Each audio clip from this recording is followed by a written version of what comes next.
that'd be great. Good. Okay.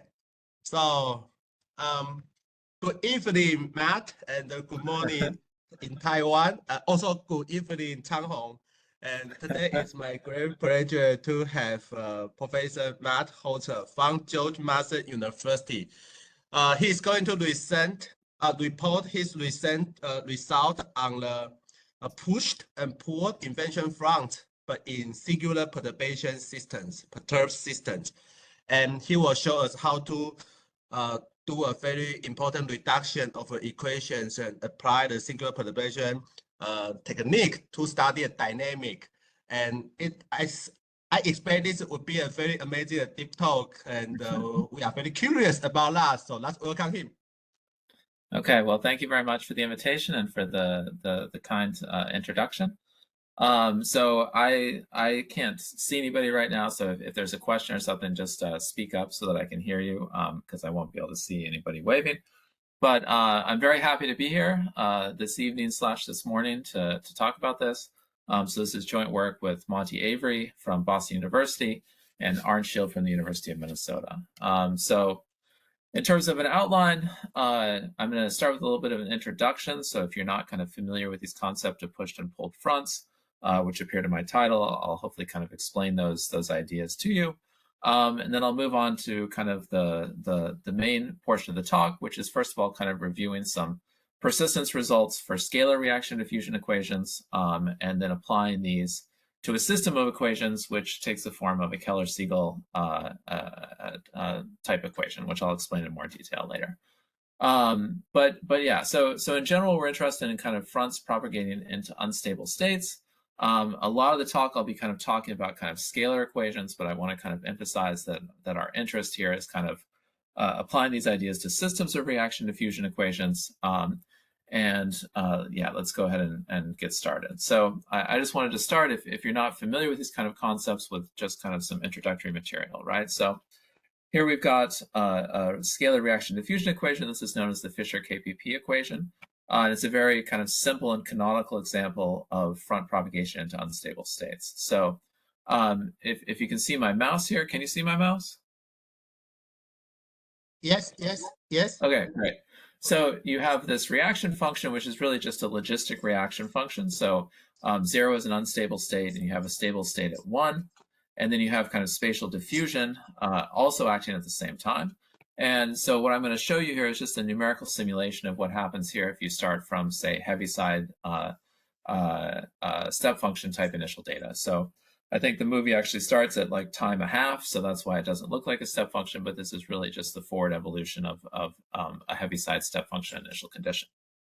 At the same time, I'm going to show you the simulation of what happens to the system when you linearize this about the 0 state, right? So when you linearize this about the 0 state, just these quadratic terms disappear, and you get this kind of evolution that's here in red, right? So you kind of expect that for the linearization, right, you have this pointwise exponential growth, you have diffusion in space, and you want to kind of compare these things. And so when you simulate these things side by side, obviously this is going to grow exponentially and become kind of unbounded. So I'm just going to show you kind of what the solution looks like on the range 0 to 1.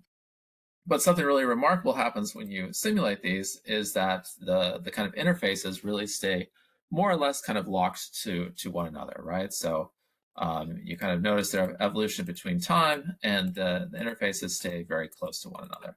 And this is kind of remarkable, right? Because you have kind of this key characteristic of this front, which is the speed at which it moves, and it's really being determined by the linearization, or it seems to be determined by the linearization near the unstable state. Okay.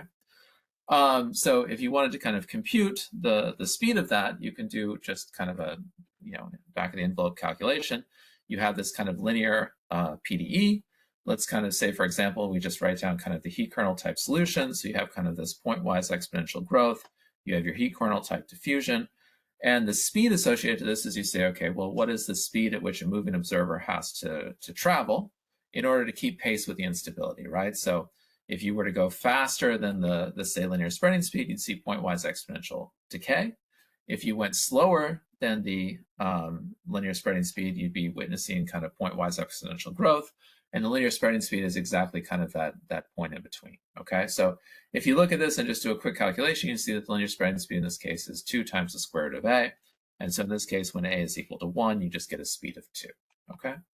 So again, kind of the idea here is that you have this kind of process. It's mediated by this front, and you understand kind of how do you kind of determine what that front is. So typically to find a front, we're going to look at a traveling wave equation, right? So you take your scalar PDE, you look at it in a co-moving frame with some fixed speed, you look for a stationary solution in that moving coordinate frame, and that basically reduces this PDE down to trying to find solutions to a second order ODE. This second order ODE can be written as a system of first order equations, which we'll refer to as the traveling wave equations. So in the traveling wave equations, now kind of traveling fronts for this PDE correspond to heteroclinic orbits here. And so you're looking for the heteroclinic orbit that connects the state 1, 0, that's the state behind the front, to the state 0, 0, which is the state ahead of the front. And so what you notice, first of all, right, is that this fixed point at 1, 0 in the traveling wave equation, it's a saddle with a one-dimensional unstable manifold. However, the fixed point at the origin is a node, and it has 2 stable directions. And so what you immediately see, right, is that you get a whole family of traveling fronts. In fact, for any positive wave speed, there exists a traveling front that connects kind of 1, 0 to 0, 0. And so the question becomes then kind of which of these fronts are the ones that we witnessed in the previous numerical simulation, right? Which of these fronts are the ones that are really selected by compactly supported initial conditions? So if you look, you can kind of do a process of elimination, right? So when C is less than 2, you have these fronts here which oscillate. And so Sturm-Liouville tells you that these are going to be unstable, and they're not going to be kind of possible. It's not going to be possible to kind of see these in practice or in numerical simulation, okay? Now, when C is bigger than 2, you notice here at the origin, you have kind of 2 stable eigenvalues. And there's a kind of simple trapping region argument that shows that kind of these supercritical fronts, the ones that propagate with speed bigger than 2, are always going to approach the origin along the weaker of these 2 eigendirections, right? So you get these fronts, but they have kind of weak exponential decay. And in between is this kind of red front, which is the front that propagates with a linear spreading speed with speed 2. And at speed 2 is exactly kind of where these eigenvalues at the origin in the traveling wave equation kind of transition from being having 2 real eigenvalues to being in a complex conjugate pair. So exactly at speed C is equal to 2, you get a Jordan block in the linearization here, and that gives you kind of a solution which decays, but generically with this kind of algebraic prefactor, okay? So you have these kind of 3 different classes of traveling waves. You know, we saw in the last simulation that you saw this kind of front that propagates with speed 2. And so you might want to think about kind of why that would be true from a stability perspective. I'll say that kind of the easiest way to see kind of why these fronts are linear selected in Fisher KPP is to use sub and super solutions. So you can construct sub and super solutions pretty easily and quickly that kind of convince you, right, that compactly supported initial data has to spread with this speed 2.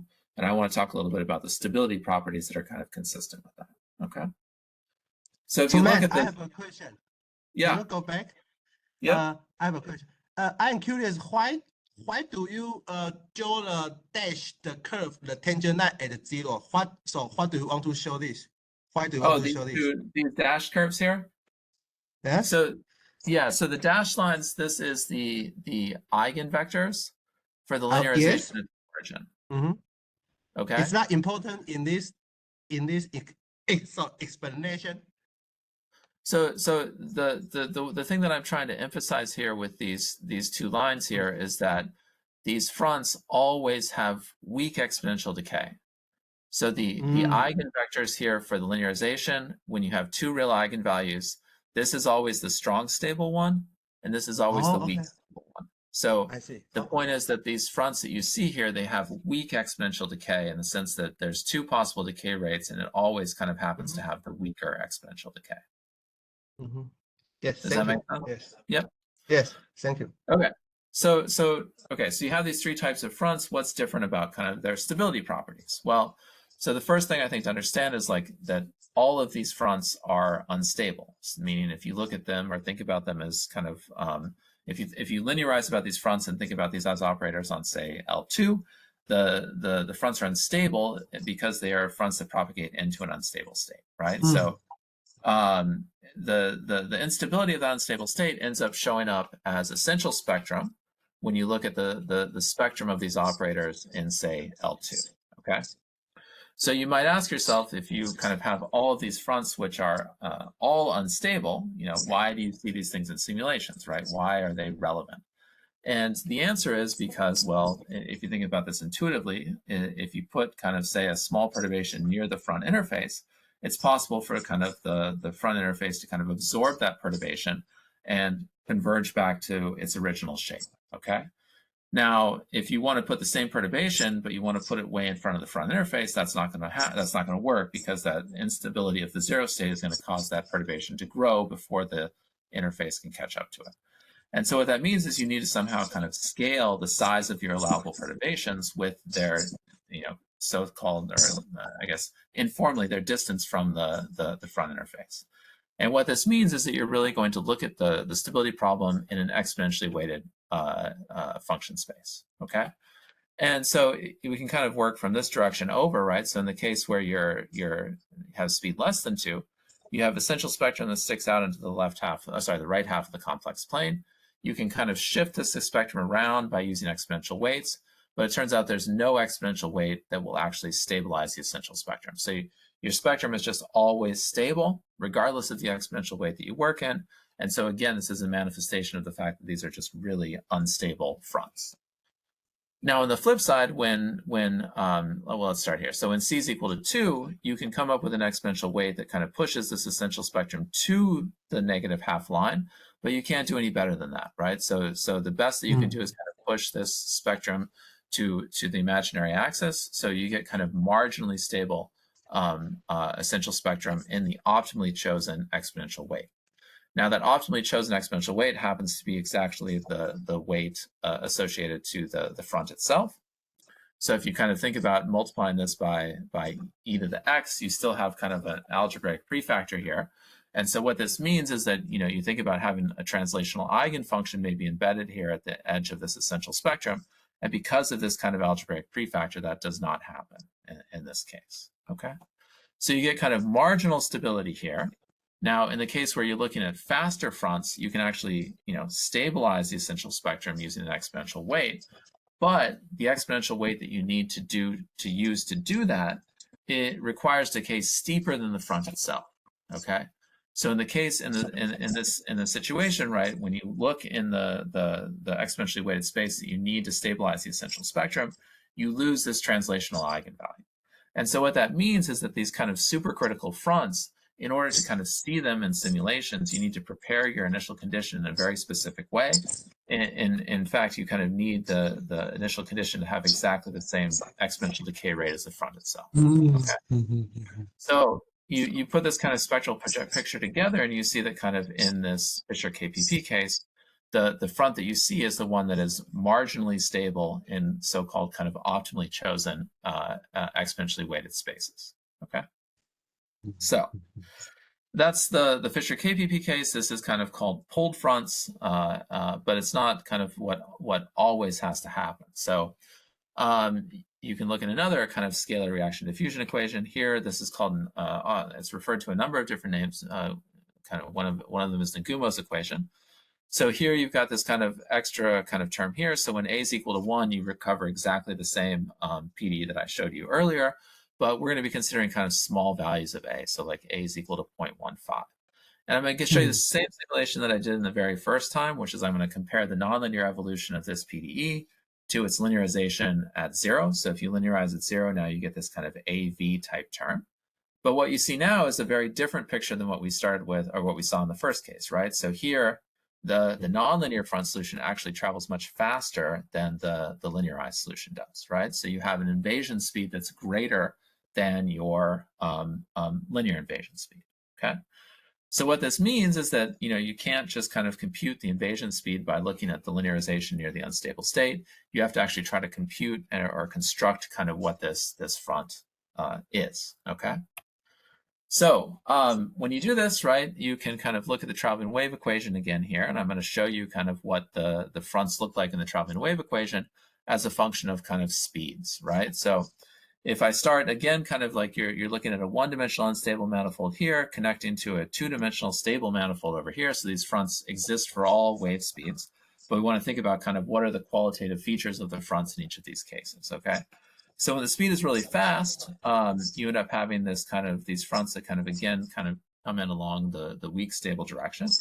And then as you, let's see if I can do this, right? So I want to kind of step through this. As you kind of decrease the speed, you still see the same type of qualitative kind of fronts. And then eventually, when you get to a critical speed, which is around 0.9, you see that this front solution comes in along the strong stable manifold, okay? If you go faster than that, or sorry, slower than that still, then now the front ends up becoming non-monotone, okay? And so you have kind of really, you know, a few different classes of fronts, right? So here you have ones that have weak decay. These are like the supercritical fronts that I talked about before. You don't expect to see these. When the speed's equal to 0.9, now you have a kind of unique front solution that has strong exponential decay. And these are the types of fronts that you would expect to see, right? Because of the strong exponential decay, when you look at the stability problem in an exponentially weighted space, then your translational eigenvalue remains in the space, okay? So in this case, somewhat accidental, just based upon the fact that these are kind of, you know, this is a cubic nonlinearity, you can actually write down the explicit invasion speed, or the explicit selected speed in this case, and it's given by this formula, okay? So that kind of tells you the front that you see in this setting. I'll mention that, you know, you see this kind of funny transition between at A is equal to a half, where you go from being in the pulled regime to being in the pushed regime. And if you ask kind of what happens exactly at that transition point, so at A is equal to a half, well, you can find, again, one of these traveling fronts. This front kind of corresponds to an intersection between this unstable manifold, this one-dimensional unstable manifold, and this two-dimensional stable manifold, which has a Jordan block. You can write down this explicit solution, and the key point, right, is that you have strong exponential decay in this case, in the sense that you don't have an algebraic prefactor on the decay rate, okay? So this kind of transition point between pushed and pulled fronts is really kind of marked by kind of strong exponential decay within this Jordan block, okay?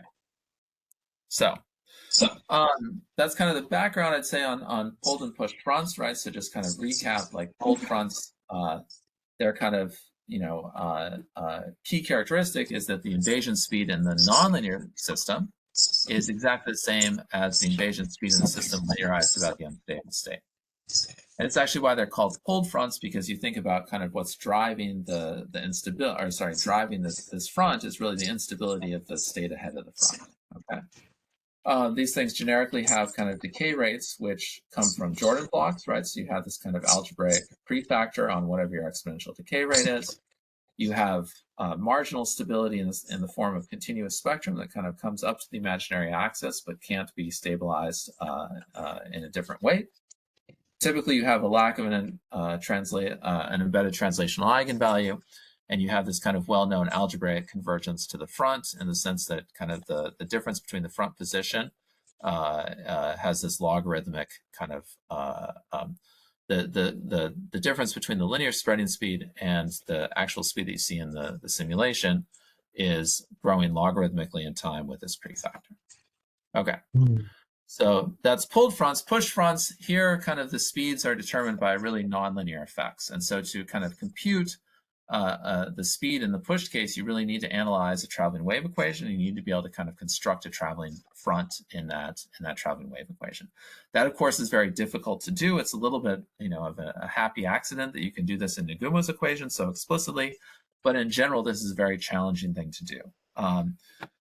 These fronts are kind of characterized by strong exponential decay. The strong exponential decay really emphasizes that the decay of the front needs to be strong enough so that when you look at the spectral problem in an exponentially weighted space, this translational eigenfunction remains in the space. And in this case, you get kind of exponential convergence to the front. Okay. So Matt, yeah, I have a question. yeah.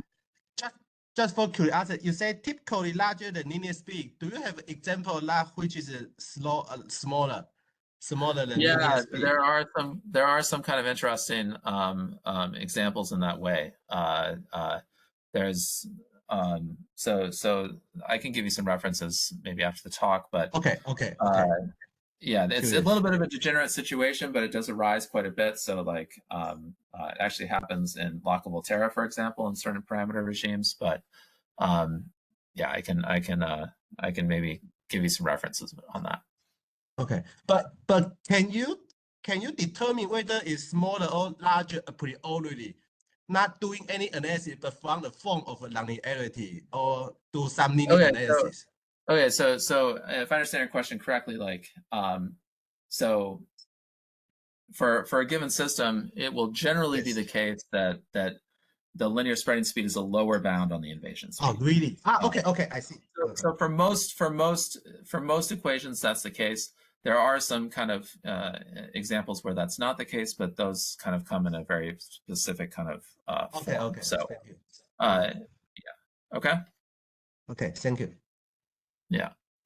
So there's a very long history to these problems, and I probably, in the interest of time, won't kind of go through kind of all of the details of this, right? But you know, even kind of the Fisher KPP equation, right? The history of this goes back to the 1930s. You know, kind of the convergence results that I talked about earlier, kind of have been kind of developed, maybe starting with Bramson and then kind of refined by a number of different authors.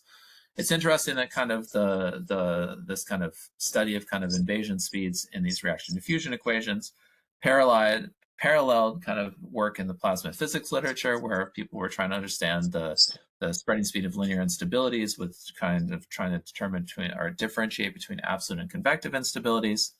There have been kind of probabilistic approaches to these types of problems. You know, Van Sarlos has done a lot of work, especially on kind of pattern forming systems, and has a really nice review article that captures a lot of the things that he's done.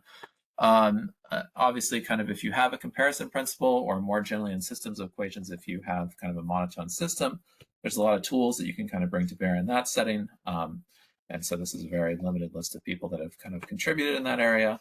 And then kind of stability type results, you know, kind of dating back to kind of Sadinger in the 70s, and then kind of a number of refinements past then. So again, sorry for the brevity of that, but yeah.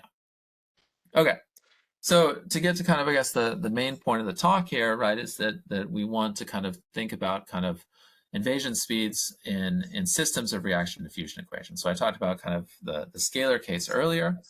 And scalar case is very nice because, like, as I mentioned before, there's a lot of tools that you can use, right? So, you know, if you're looking at the traveling wave equation, it boils down to basically phase plane analysis, where you have some hope of kind of putting trapping regions together and kind of understanding exactly what the flow does. On the PD level, you have a comparison principle. There's a variety of kind of variational methods. There's kind of probabilistic tools that you can bring to bear. There's a lot of things that you can do when you talk about kind of the scalar reaction diffusion systems.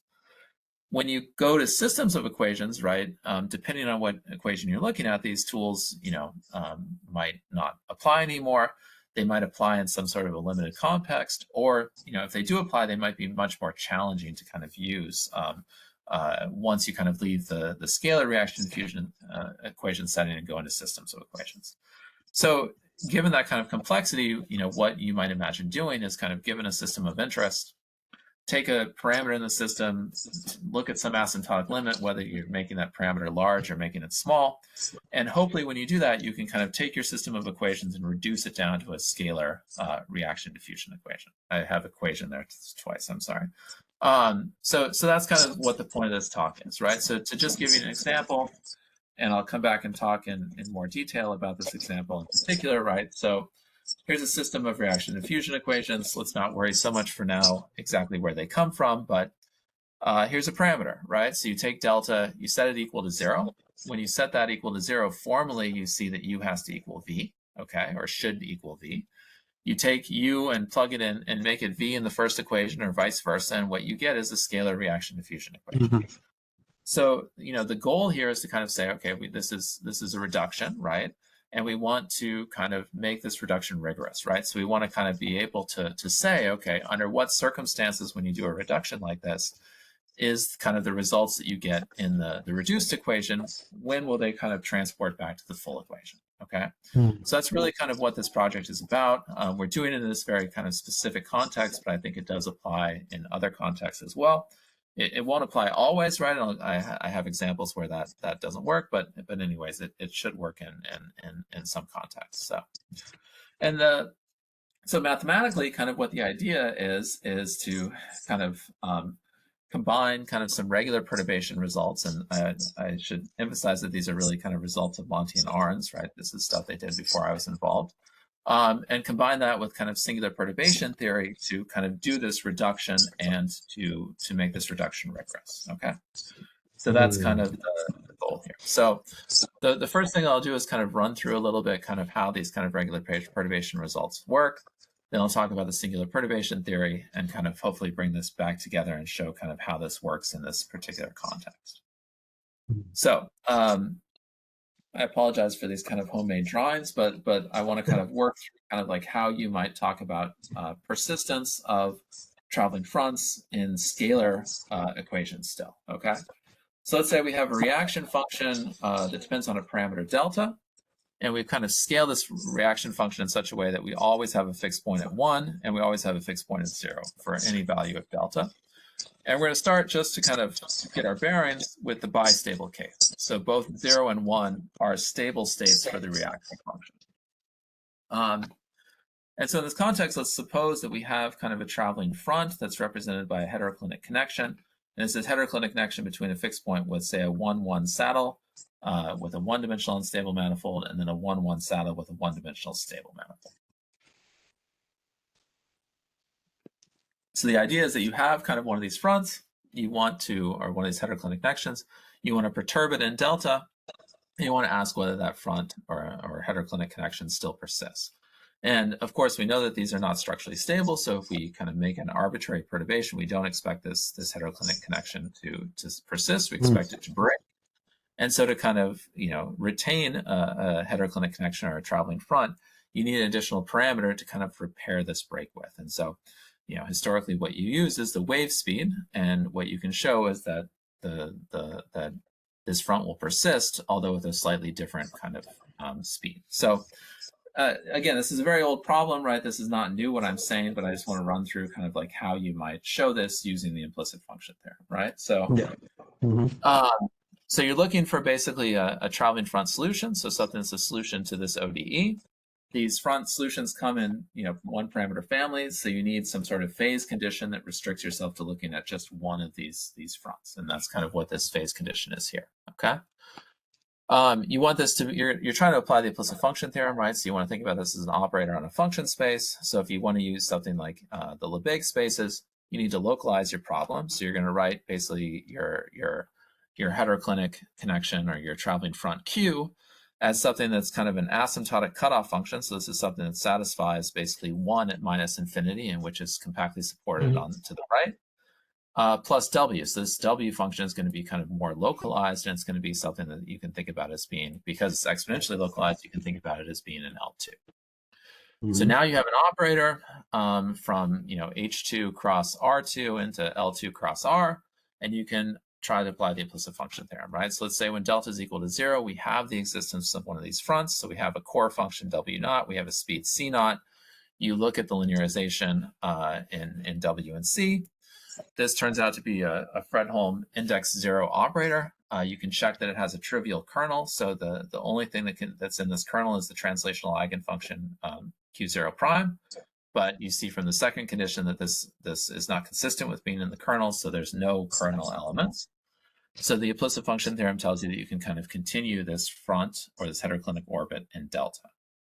Now, just kind of before moving on, I'll say that kind of the nice thing about this, right, is that you can also kind of compute expansions for various quantities by projection methods, right? So if you want to know what the speed is, you have a nice kind of closed form expression for it that comes from kind of naturally from applying the implicit function there.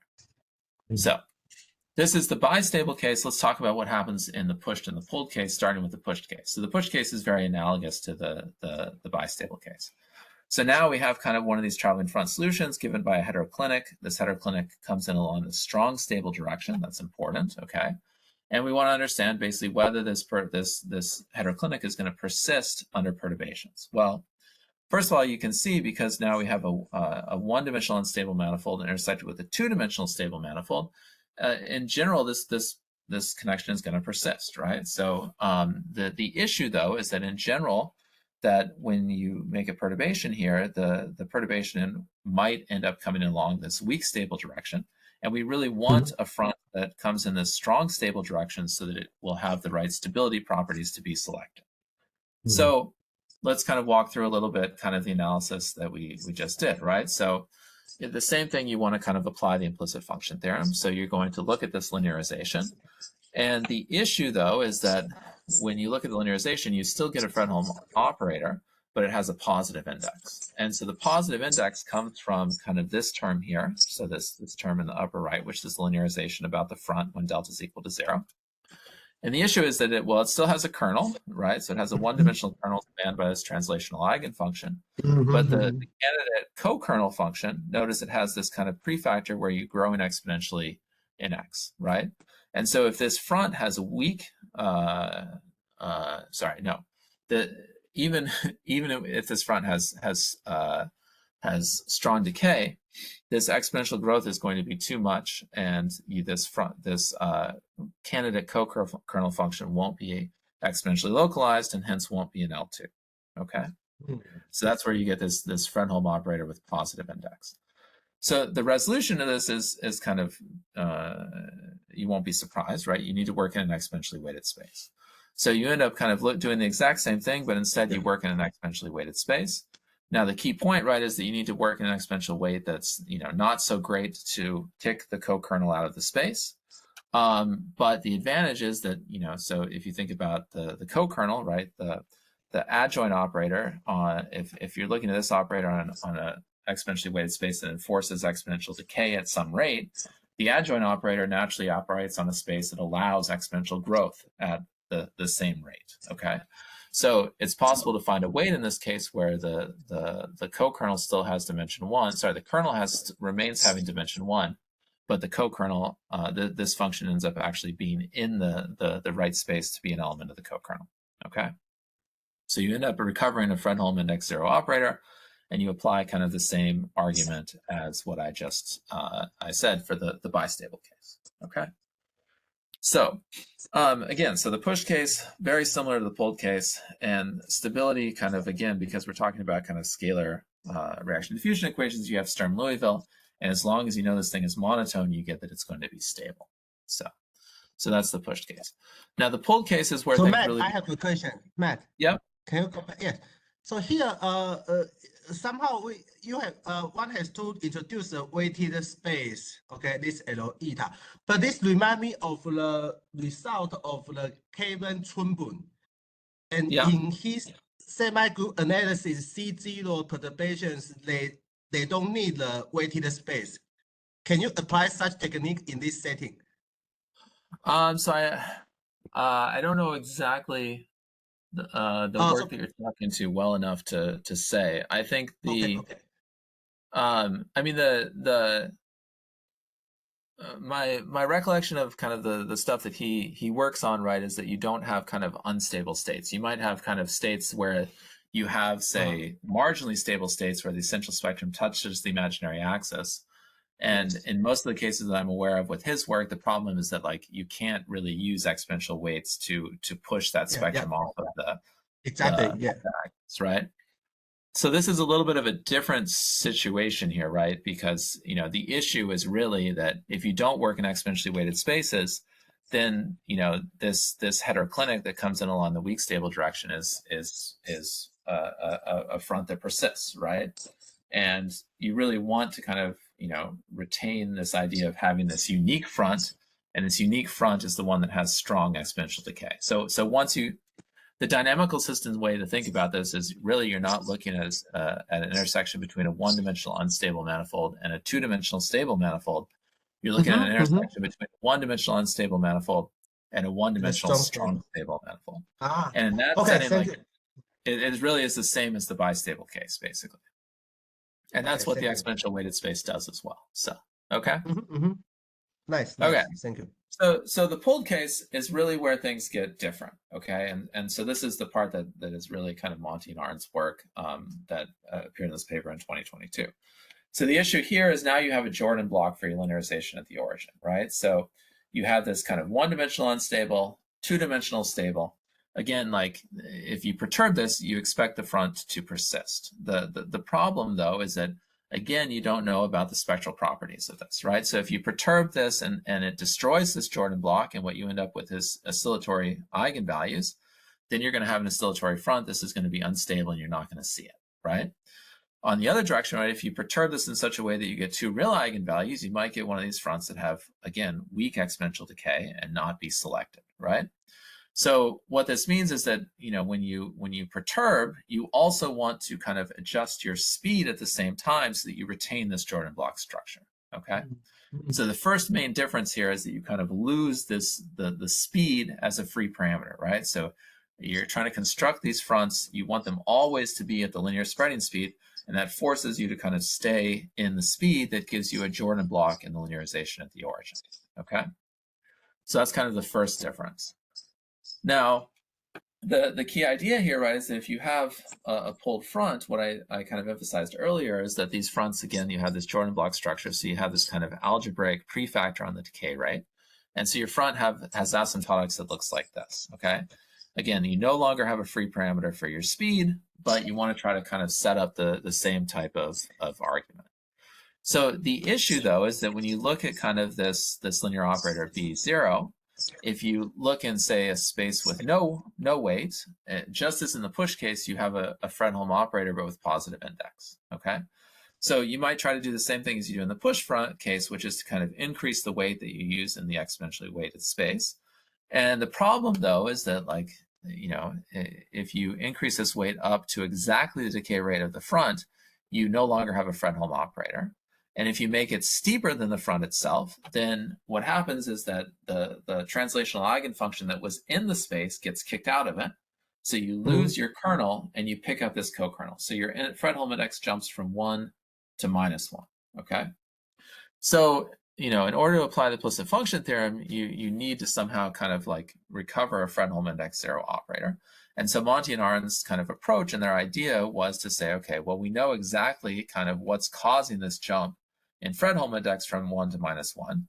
And it's these solutions that have exactly these kind of decay rates that look like the linearization that you get from the Jordan block, right? So you have these kind of two terms here that come from the linear operator kind of at x is equal to plus infinity that are causing kind of this jump in Fredholm index.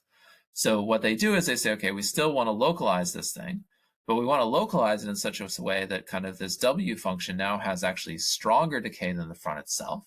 And we're going to pick up kind of exactly kind of the coefficients, or we're going to build kind of the decay rates that come exactly from the front solution itself directly into the ansatz to begin with, okay?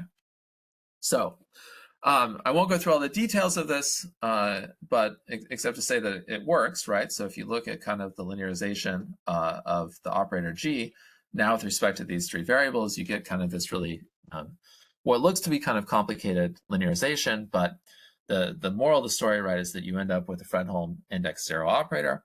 It has a trivial kernel, and so you can apply the implicit function theorem. You can show that these kind of pulled fronts solutions persist, right?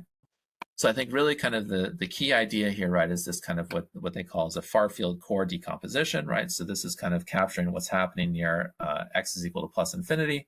And then this core function is more localized and picks up kind of everything else, all the remaining terms that describe the front, okay?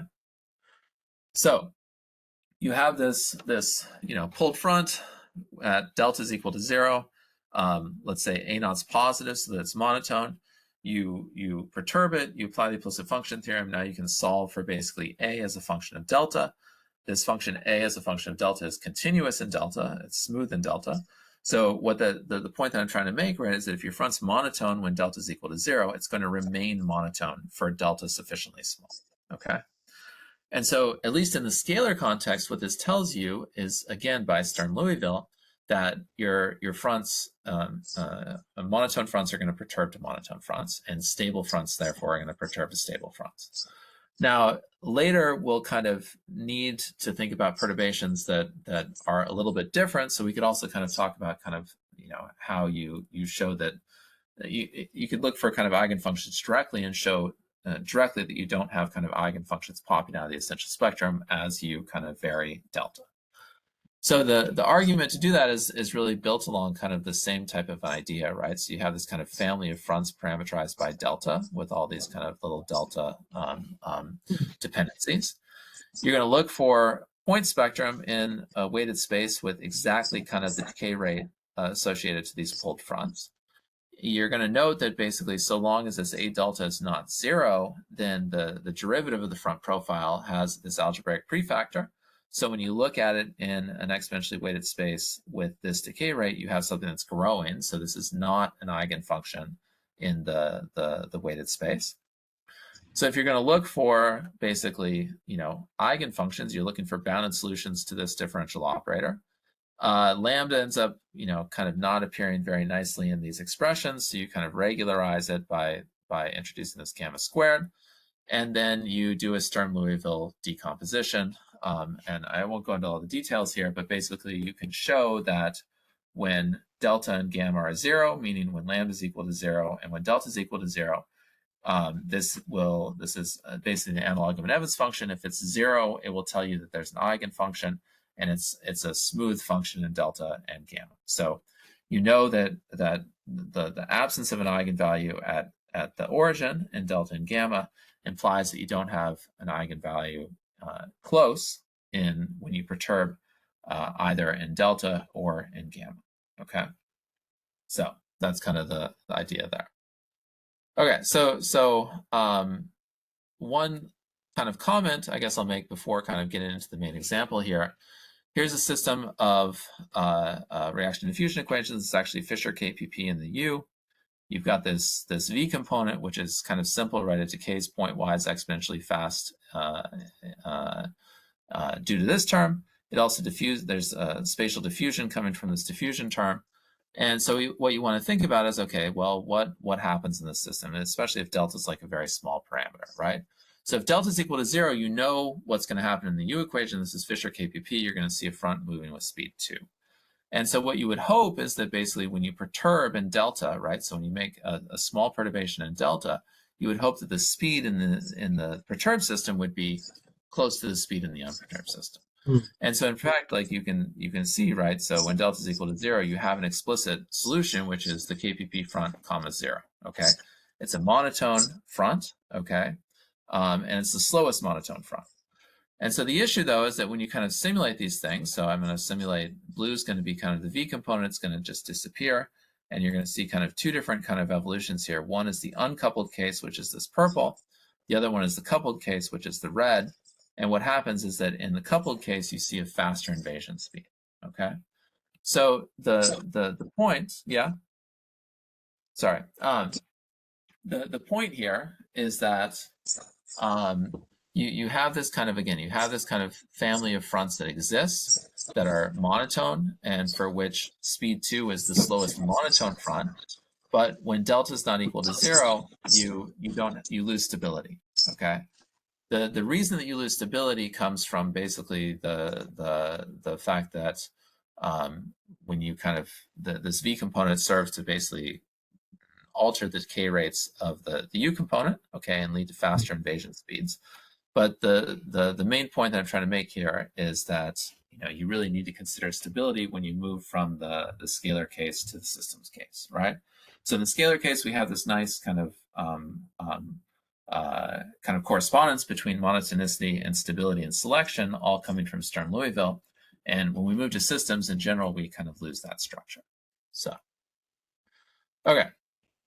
So I've got about 15 minutes left, and I want to kind of tell you about kind of the application of these ideas to this following kind of system of Keller-Siegel equations. So this is a system of Keller-Siegel equations. You think about U as representing some bacterial density. This bacteria emits a chemical, and you think about V as being the density of the chemical that it emits, okay? So in the if you ignore this term for a second, you just have Fischer KPP, right? So you have a bacteria that's kind of growing due to kind of logistic, is undergoing basically logistic growth and diffusion in space.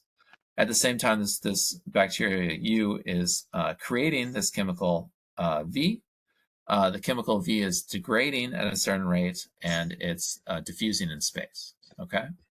So and the last term here is this chemotactic term, and this is basically a flux term, and the purpose of this is it's going to basically induce a flux or induce a motion of this bacterial concentration up or down the gradient in V, okay? So in the chemoattractive case, this is when chi is negative. Basically, this is a flux term that points bacteria towards regions of higher concentration in U. Whereas in the chemorepulsive case, when chi is positive, this is going to be a flux term that acts opposite the gradient, right? So it's going to push bacteria to regions of lower chemical density. So there have been a lot of works on both of these regimes. We're going to focus on kind of the chemorepulsive case, which we got interested in this due to the following paper, okay? And if you kind of rescale things up here, you end up with this kind of system of equations that I had shown earlier. And again, we're going to be kind of interested in what happens when this parameter delta is made asymptotically small, okay? So you have a system now of two reaction-diffusion equations. You're going to look in a co-moving frame, and you're going to try to build heteroclinic orbits to describe traveling fronts. The issue is that when you do this, you end up with a four-dimensional phase space, right? So here's your system of second-order equations. You can kind of come up with a choice of coordinates that converts this into a system of four first-order equations. Notice that there's this kind of delta coming here from this Vxx term. If you expand this derivative up here, you get another Vxx term. So you have things like 1 over order delta squared terms in here. When you use this kind of like choice of variables, you can though write this in this kind of what's known as a standard form, a standard slow-fast decomposition, right? So you have kind of two slow variables whose evolution in time is generally slower than the other two variables, which are called fast variables. So U and W are slow, H and Z are fast, okay? Now, the goal of this kind of reduction method is to say, okay, we want to think about delta as being a small parameter. So formally, we could start by just setting delta equal to 0, okay? So that makes delta 0 in this equation. And in the system of first order equations, it basically reduces your system of four differential equations down to a system of two algebraic equations coupled to two differential equations. So the idea is that kind of you now kind of identify a manifold in phase space on which your solution has to be constrained in this limit, okay? And you can see kind of easily this manifold has to be z is equal to 0. And then there's some function of h that you can solve for that gives you the description of the manifold, of the other variable of the manifold, okay? So it'll be important in this case, and I won't get into it for a second, but the fact that this reduced manifold is normally hyperbolic, which means that the linearization, basically the eigenvalues transverse to the manifold, are of different order than the eigenvalues of the linearization tangent to the manifold, okay? But what this allows you to do is kind of really do a reduction procedure, right? So you can kind of take this kind of expansion for this manifold, you plug it back into the first two equations, and you obtain a reduced equation of lower order, okay?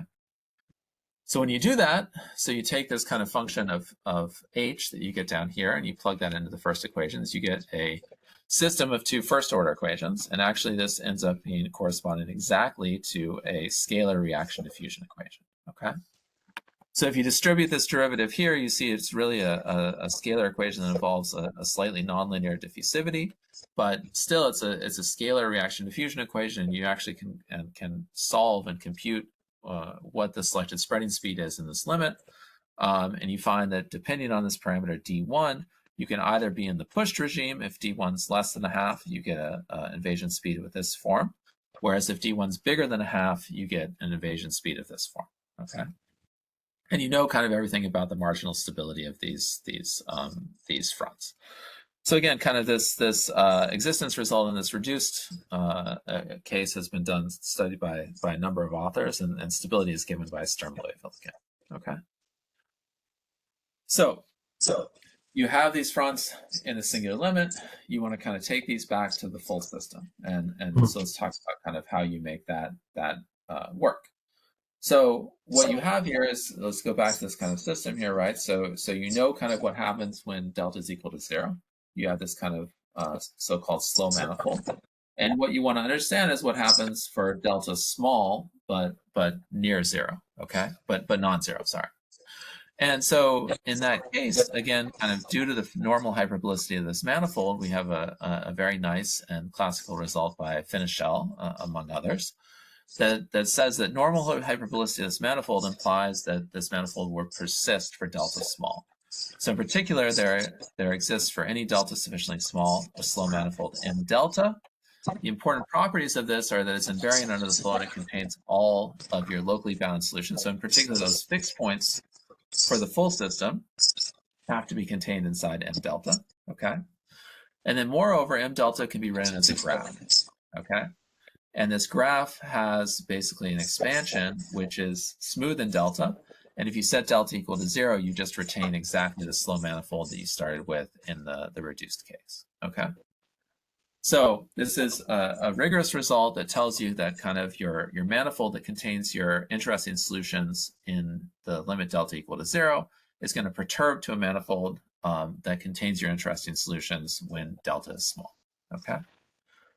So I'll come back and talk a little bit about kind of how the existence work. I want to talk also kind of about the stability before we get there, okay? So if we have, say, a traveling wave or a traveling front, we can linearize about that traveling front, and we can look at the linearized eigenvalue problem. So when you do this, it ends up being kind of an ugly thing, right? But you have this kind of eigenvalue problem that can be written in this form.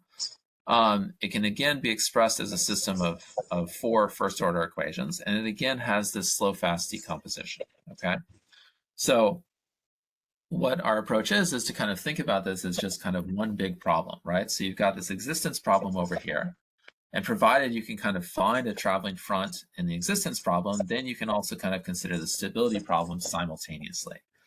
And the idea is that, well, now you just have a really big slow-fast system, so 4 slow variables, 4 fast variables. You can identify when delta is equal to 0 a slow manifold.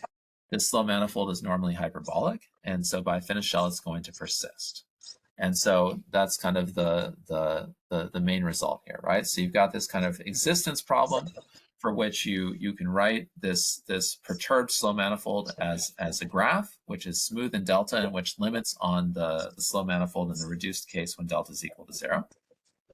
You can also kind of come up with slow manifolds for the stability problem. And these slow manifolds have the nice property that they remain kind of linear manifolds, so that when you apply the reduction, as you'll see in a second, you still retain kind of linear behavior. And they're really kind of order delta perturbations of the operator that you get when you look at the stability in the delta equal to 0 case. Okay. So the idea here, right, is basically you go back to the existence problem. You have this slow manifold, you perturb it to some new manifold that's invariant but close to the original manifold. That turns yourself back into exactly this regular perturbation problem that I talked about before, okay? So we apply those kind of regular perturbation results in both the pushed and the pulled regime to show that these fronts persist in both of those cases. And then we look at the stability problem.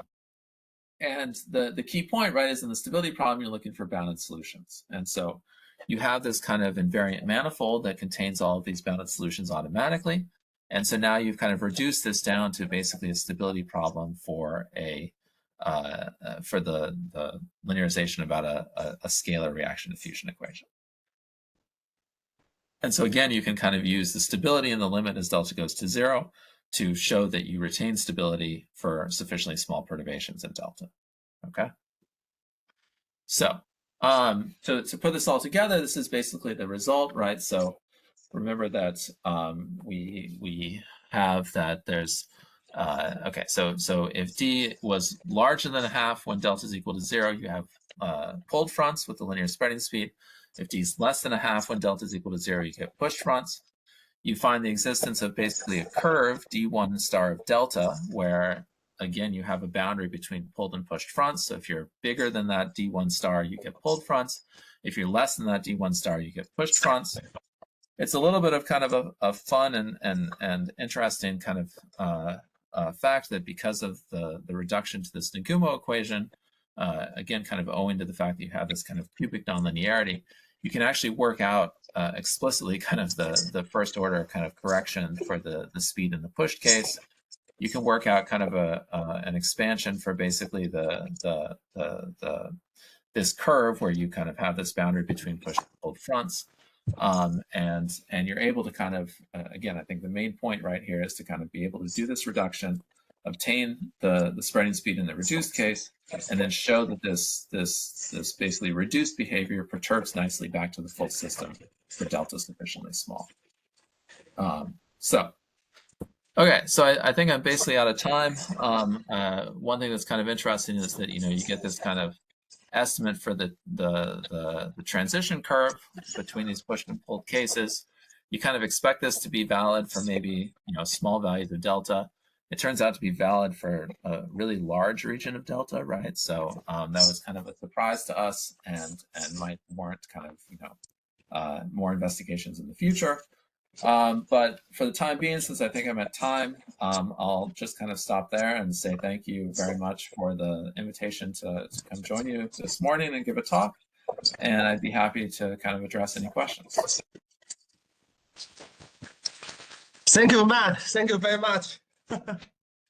Yeah, very, very nice talk and many comprehensive numerics and ideas, but deep calculations. So any questions, comments, remarks, just unmute your microphone and ask. And maybe we need Matt, your slides later, okay? Maybe some questions. Yeah, I came back so I could see people, and if there's questions, I'll go back and yeah. We are still here. We are not sleeping. Okay. Yeah. It's good morning.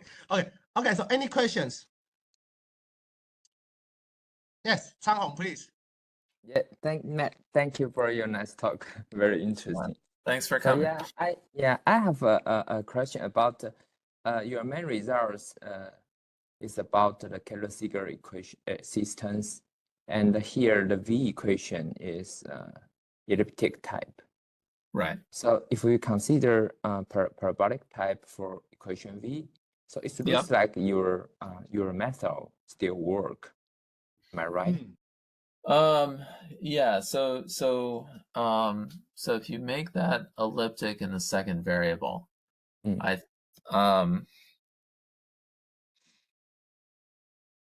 So are you saying you want to consider V sub T is equal yes. to? Yeah, I see.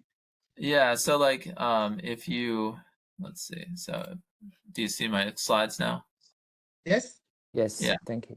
So I mean, so the fact that this is 0 comes from, I'm sure, as you know, right, that this is like a fast reaction kind of limit, right? So you assume that kind of the chemical is equilibrating much faster than the bacteria is. Yes. So this becomes, you kind of approximate this with 0. Yes. If you make it actually kind of parabolic, I think that.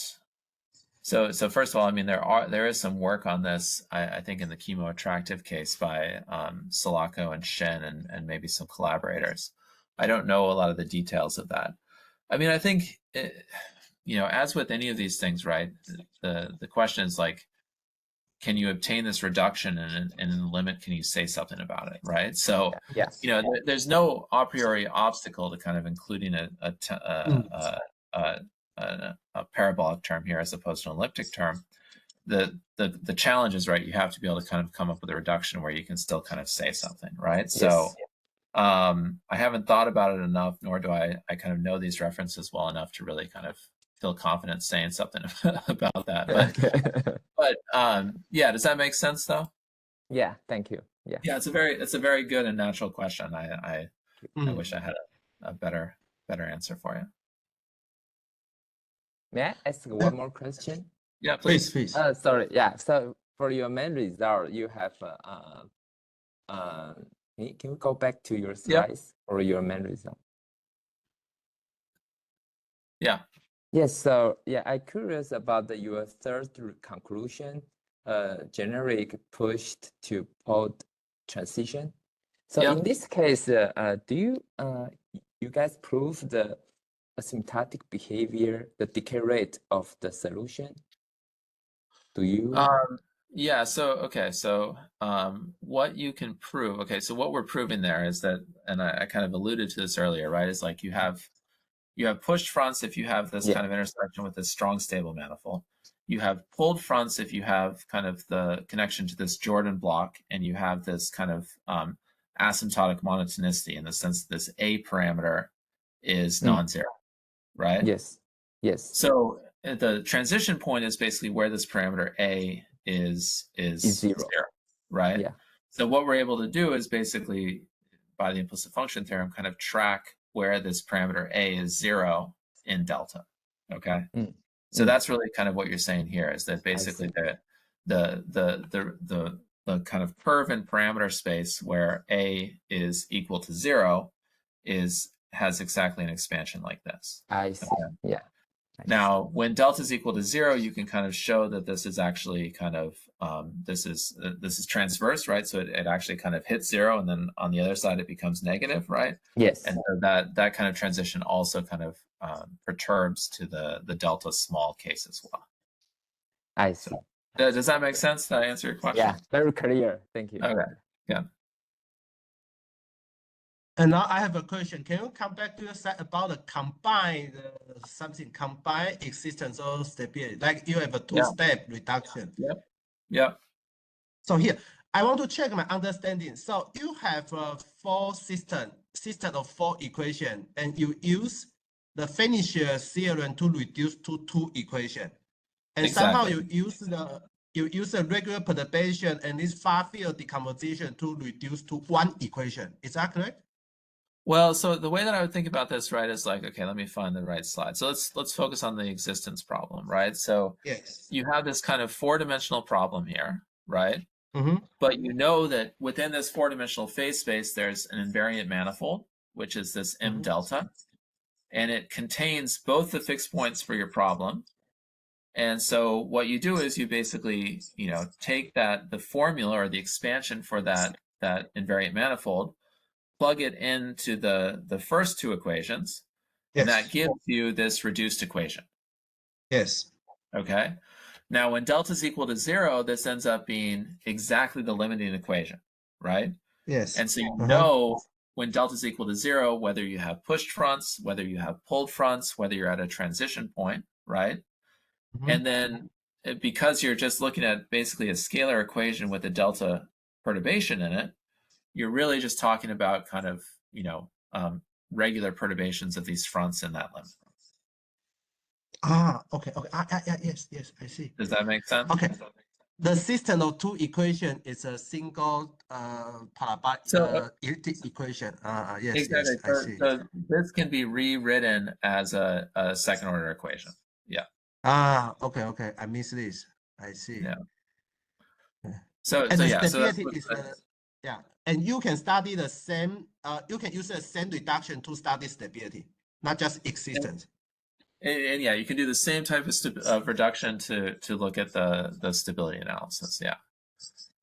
Okay. So yeah, so I mean, here in the limit, this is exactly kind of what you get. You get this system of equations, and so this turns into an elliptic differential equation with this kind of nonlinear diffusivity.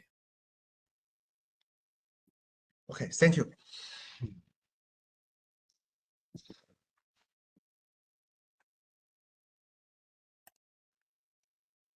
Maybe it's very easy, but somehow in your model, chemosec, you assume there's a parameter chi to be positive or negative.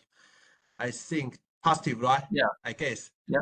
And of course, there's a natural equation. How about if it's a negative? And I think they should have a different phenomena. But what's the main difficulty? Yeah. For this case? So the difference between these 2 cases is that when pi is negative, you're in this chemoattractive case, right? So if you think about kind of a traveling front that is formed, the chemotaxis term is going to push the bacteria back towards the front interface. Okay. Yes. So you expect when chi is negative to see always the Fisher KPP speed, right? Because your front is propagating, it's driven by this instability near the 0 state. And this nonlinear term is really just kind of pushing the solution back towards the front interface, right? So there's been a lot of work on kind of trying to make kind of estimates on the invasion speed in the case chi is negative. I would say kind of the conjecture, right, is that the speed should always be just the Fisher KPP speed 2, right? Because if this is a nonlinear term, so it can't kind of slow the thing down at low densities, right? And at high densities, it's really kind of working opposite the direction of motion of the front. So, you know, a lot of kind of the interest in the literature when chi is negative is in kind of looking at those types of things. I'll also say that kind of the chi negative cases has, when you don't have these kind of Fisher birth terms, this has been like really heavily studied because you get this kind of pattern forming instability that you cause these spikes, and these spikes aggregate and they can blow up. You get finite time flow up, you get all these different types of things, right? So the chemorepulsive case is kind of different, right? Because you can have kind of like now the bacteria is kind of working opposite the direction of the front propagation. Opposite the direction of the front. So this is a term now that can speed up your front propagation, right? So it was interesting to us because we were kind of interested in kind of systems where you have kind of pushed and pulled fronts and transitions between them, right? And so it was a more natural kind of thing to look at. I do think that our results could apply in the other case as well. Okay, thank you. Yeah. So other questions, comments?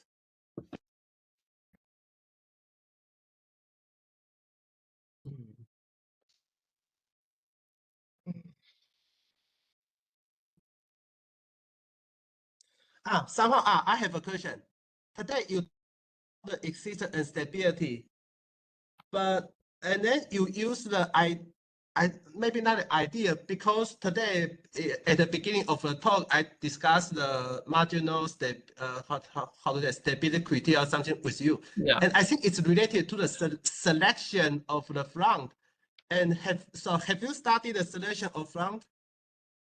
Yeah, so that's really kind of, I think, more of Monty and Arndt's kind of work, right? So yeah, I guess just to kind of to state this, right, is like it was kind of a hypothesis or a conjecture from maybe the 70s by D and Longer that, you know, regardless of the setting that you're looking at, the front that you should see is the front that's marginally stable, right? So whether that's, you know, has essential spectrum like in Fisher KPP or a point spectrum like in a pushed front, but like in either case, that should be the front that you see.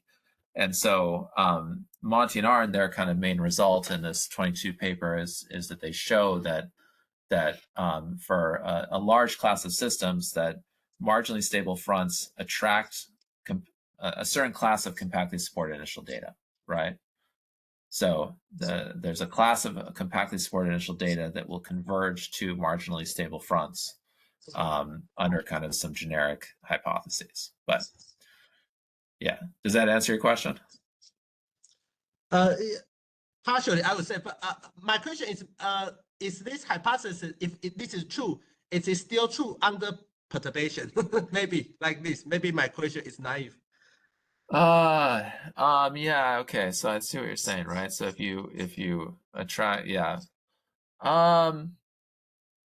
I don't know I'm not as I don't know the kind of the precise assumptions of their theorems well enough to kind of state that off the top, but I would expect yes. I think that should be the case. Okay, cool.